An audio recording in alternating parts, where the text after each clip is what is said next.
खाली असं फिरत.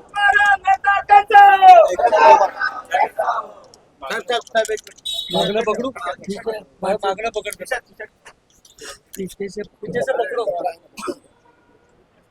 पत्र आहे. मित्रांनो थोडीशी जागा. मित्रांनो आवाज येतोय ना? थोडी तब्येत बरी नाहीये, शुगर कमी आहे, पण भाषणाला आल्यानंतर एखाद्या रंगमंचावर आल्यावर कसं होतं.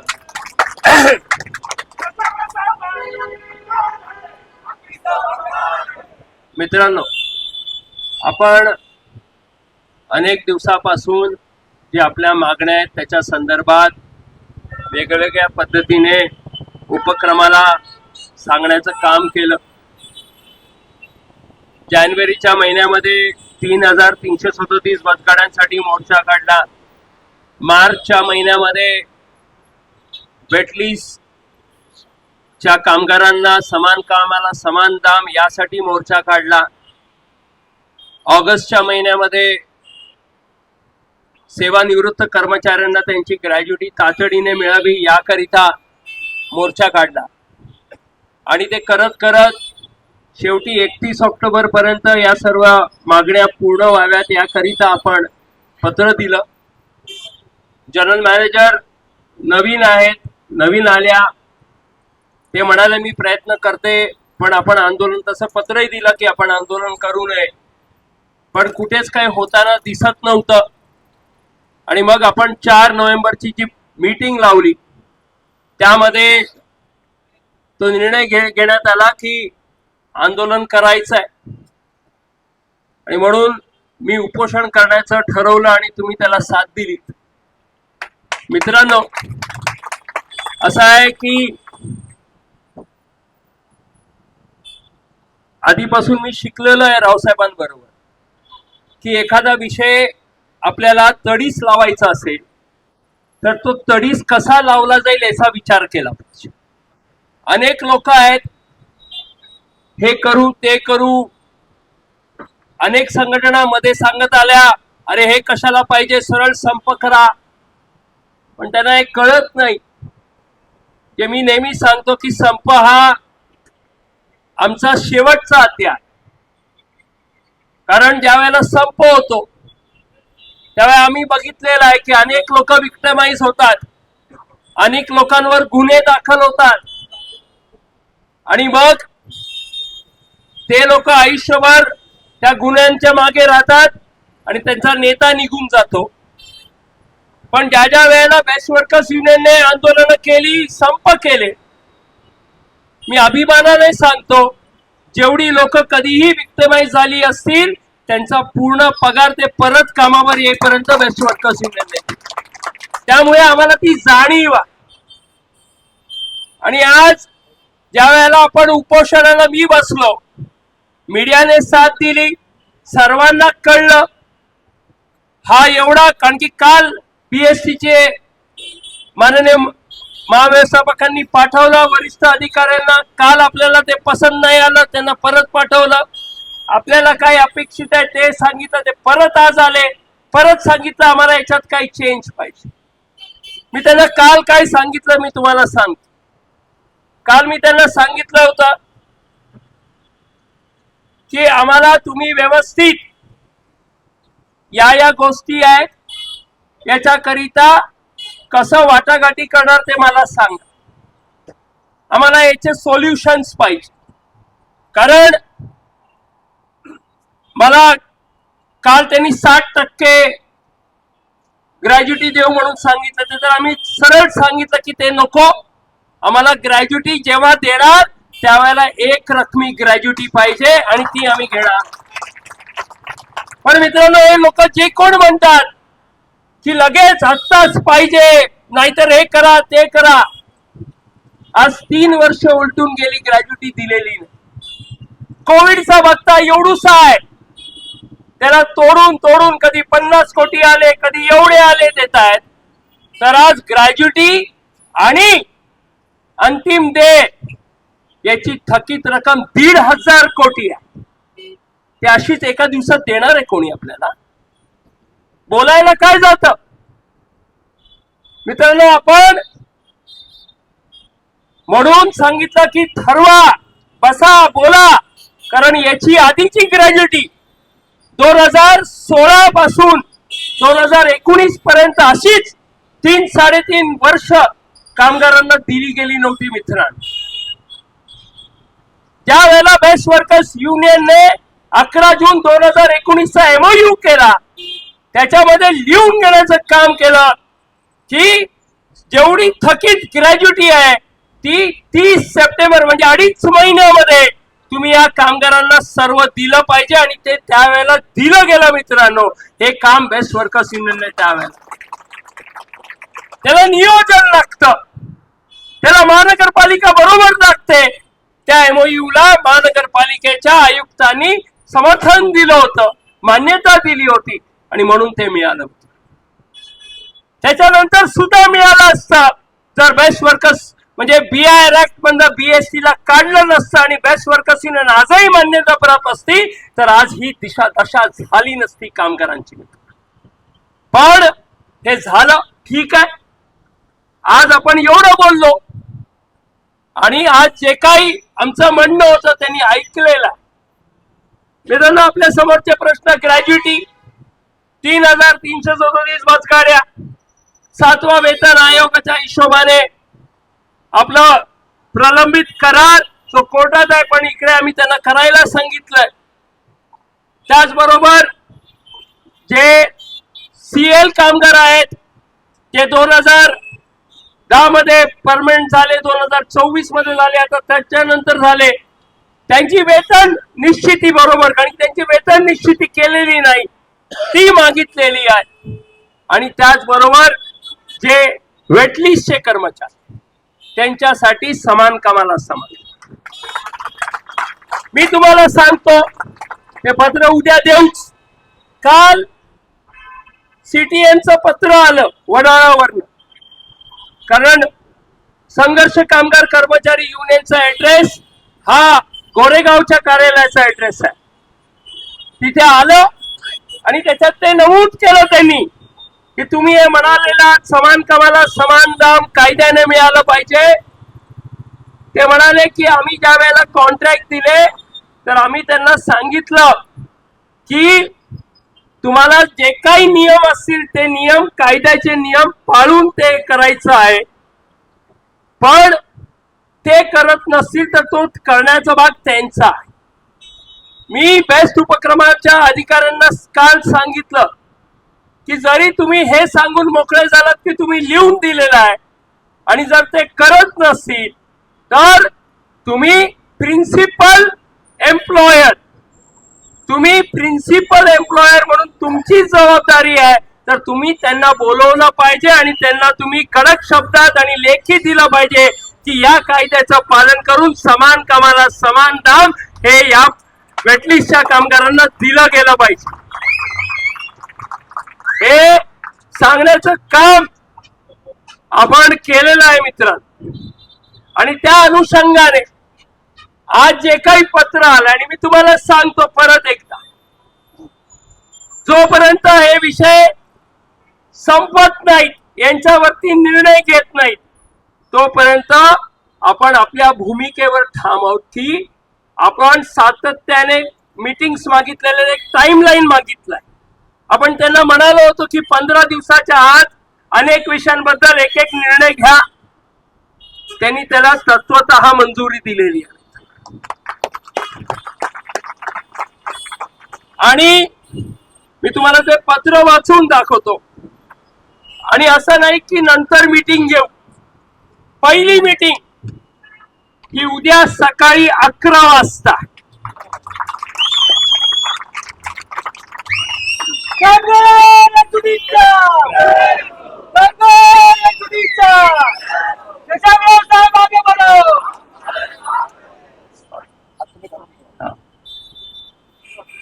प्रति शशांकराव आहे, ज्या ज्या पत्रांचे संदर्भ दिल्या, दुपारचाही एक पत्र आलं होतं त्याचा संदर्भ आहे. उपरोक्त संदर्भ क्रमांक 4 चे पत्र आपणास सादर केल्यानंतर आपणांबरोबर झालेल्या चर्चेनुसार आपल्या सदर मागण्यांबाबत बेस्ट वर्कर्स युनियन व संघर्ष कामगार कर्मचारी युनियन पहिल्यांदा बेस्ट उपक्रमाने संघर्ष कामगार कर्मचारी युनियनला वाटाघाटीला बोलवले. म्हणजेच वेटलिस्टच्या मुद्द्याला त्यांनी हात घालायचं ठरवले.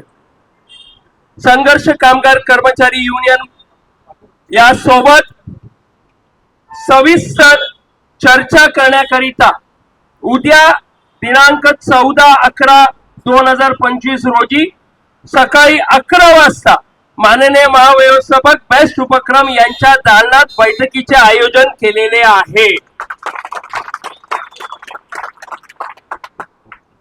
याबाबत बृहन्मुंबई महानगरपालिका यांना सुद्धा सदर बैठकीमध्ये सहभागी होण्यासाठी बेस्ट उपक्रम करून विनंती करण्यात आलेली आहे. सदर चर्चेमधून आपल्या मागण्यांबाबत योग्य तो सकारात्मक विचार केला जाईल. यामुळे सदर बैठकीस आपण उपस्थित राहावे व आपले बेमुदत उपोषण मागे घ्यावे असं त्यांचं आजचं शेवटचं पत्र आहे. आता मी तुम्हाला इथून सांगतो. सर्वात आधी ग्रॅज्युटीचा मुद्दा, त्यानंतर 3337 बस गाड्या, त्यानंतर वेतन करार. या सर्व गोष्टींसाठी काय पाहिजे? पैसा. बरोबर आहे ना? आणि पैसे कोण देणार? महानगरपालिका. मग या बैठकीमध्ये महानगरपालिकेच्या अधिकाऱ्यांना उद्या बोलवलं गेलेलं आहे आणि ते येणार आहेत उद्याच्या बैठकीत. मित्रांनो, ते पत्र तयार झाल्यानंतर माननीय महाव्यवस्थापकांनी आयुक्तांना फोन केलं आणि म्हणून उशीर झाला. एक अधिकारी राजाराम बरोबर येऊन इकडे थांबले होते. दुसरे 2 अधिकारी हे महानगरपालिकेत गेले. त्यांच्या अधिकाऱ्यांचे कोण अधिकारी उद्या येणार आहेत या बैठकीला आणि ते अधिकारी त्यांच्या फायनान्स डिपार्टमेंटचे अधिकारी आहेत. मित्र, ते उद्याच्या बैठकीला येणार आणि उद्याच्या बैठकीमध्ये बाकीचं सर्व टाइमलाईन हे ठरणार. त्याचबरोबर जे आले होते त्यांनी सांगितलं उद्याच ठरवू की जेवढे कॉन्ट्रॅक्टर्स आहेत त्यांना कोणत्या दिवशी बोलवून घ्यायचं आहे, कारण उद्या महाव्यवस्थापक असतील. या सर्व गोष्टींबद्दल त्यांनी ते ठरवलेलं आहे. आणि ज्या अर्थी जे काल पत्र आलंय वेटलिस्ट संदर्भातलं समान कामाच्या समान दाबाबद्दल, त्यातून एक क्लिअर होतं की बेस्ट उपक्रमाने तत्वतः समान कामाला समान दाम मिळावं हे कबूल केलेलं आहे. कारण ज्या वेळेला कायद्याचं पालन केलं पाहिजे म्हणताय, तर मग कॉन्ट्रॅक्ट ऍक्ट सरळ सरळ म्हणतो की तुम्ही समान कामाला समान दाम दिलं पाहिजे. आणि मित्रांनो, ही चर्चा सुरू होईल. मला अपेक्षा आहे चर्चेतून चांगलं निघेल आणि परत आपल्याला आंदोलनाची भूमिका घ्यावी लागणार नाही. पण आपण कधीच गाफील राहत नाही. आणि म्हणून एकदा उद्याची काय बैठक झाली, आज बहुतेक काही विरोधक सांगतील अरे काय मिळालं काय नाही, पण जर बैठक ते केलं असतं, कारण की मला तुम्हाला आठवण करून द्यायचंय मित्र, बैठका चर्चा व्यवस्थित वाटाघाटी ज्याला म्हणतो आपण, ते गेले 2-3 वर्ष कोणत्याच संघटनेने केलेलं नाही मित्र. हे काय करतात, फक्त जाऊन एक पत्र देतात, मग अमुक आलं तर ते माझ्यामुळे, तमुक आलं तर ते माझ्यामुळे. पण खऱ्या अर्थाने लढतो कोण? आणि जर कोण सांगतं अरे आमच्या नेत्याने हे आणलं, तर ते आणू शकतं, तर बाकीच्या गोष्टी का नाही दिल्या? आणि म्हणून मित्रांनो, आपला इतिहास राहिलेला आहे की लढल्याशिवाय काहीही मिळत नाही. आणि म्हणून आज आपण लढलो.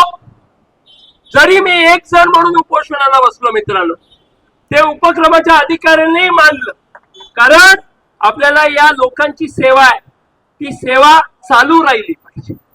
एकदमच गळ्याशी आलं तर गोष्ट वेगळी. आणि मग जर ती वेळ, आणि मी तुम्हाला सांग होणार नाही, कारण आपल्याला एका चांगल्या व्यक्तीचा हात आहे याच्यामध्ये. पण कधी अशी वेळ आलीच, याच्या आधी आलेल्या होत्या, ज्या ज्या वेळेला आल्या त्या वेळेला बेस्ट उपक्रमाच्या कामगारांनी दाखवून दिलं की त्यांची ताकद काय.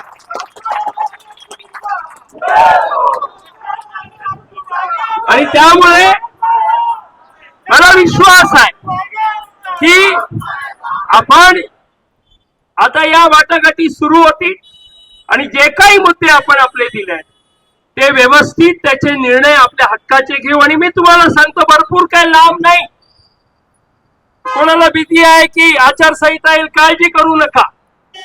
कारण आपलं हे उपक्रमाचे निर्णय पब्लिक साठीचे निर्णय नव्हे.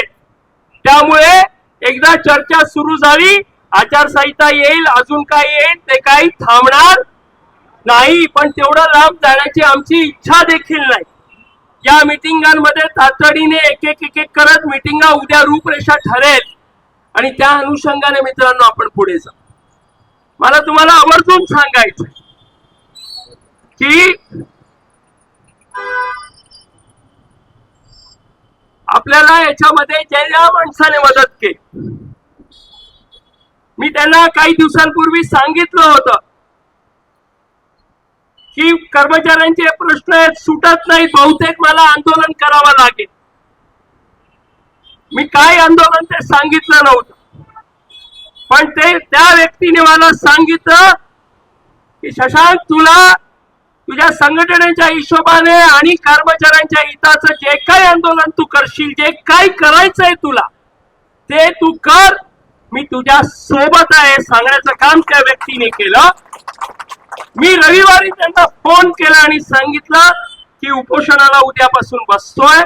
ते म्हणाले काळजी नको करूस, मी जे काही माझ्या पद्धतीने करायचंय, ज्यांच्याशी बोलायचं मी बोलेन. आणि ती व्यक्ती म्हणजे आशिष शेलार. खास करून कालपासून ते आज दुपारपर्यंत हे जे काही चक्र फिरवायची होती ती फिरवणं.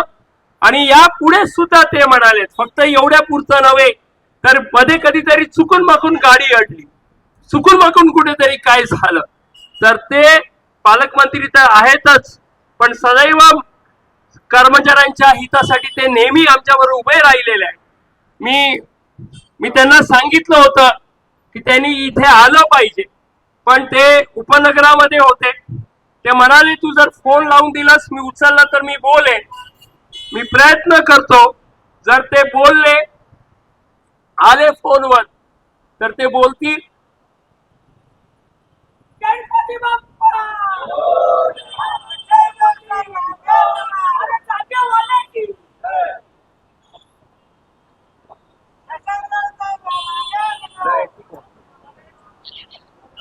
अशी जी मी यांना संबोधित करत होतो आणि मी सांगितलं की आपण सदैव आमच्या बरोबर उभे आहात आणि राहिलेला आहात आणि आपण मदत केलेली आहे. मी स्पीकरवर टाकतोय, 2 मिनिटं कामगारांना सांगा. 1 मिनिट. जी आशिष जी बोला.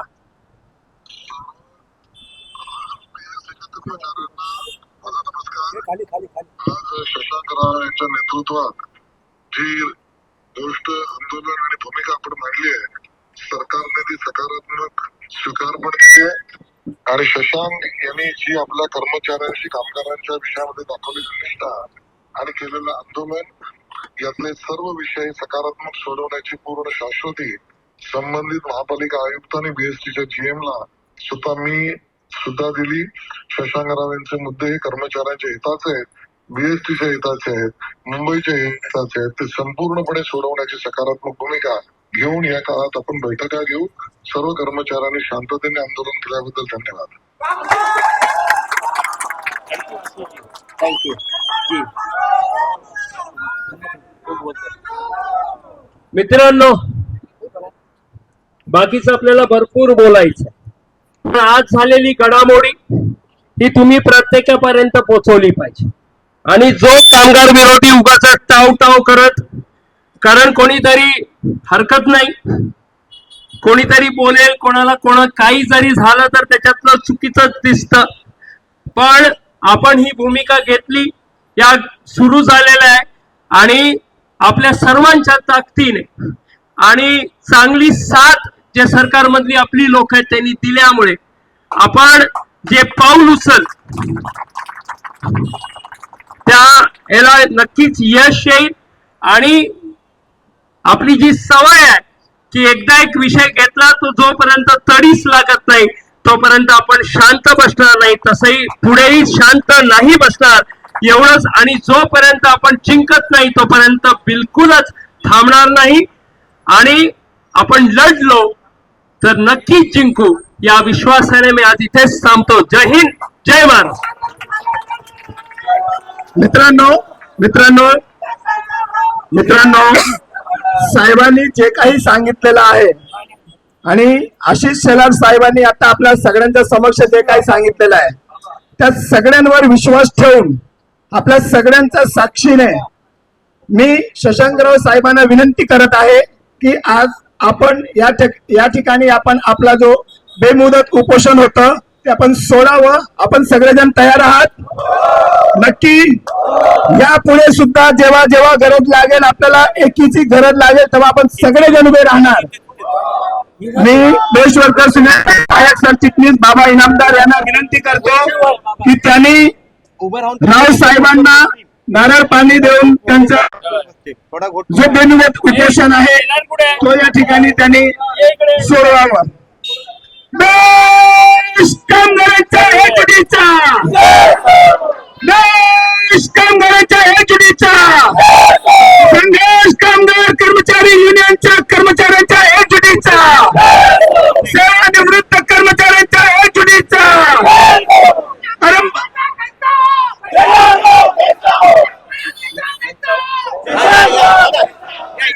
धन्यवाद मित्रांनो.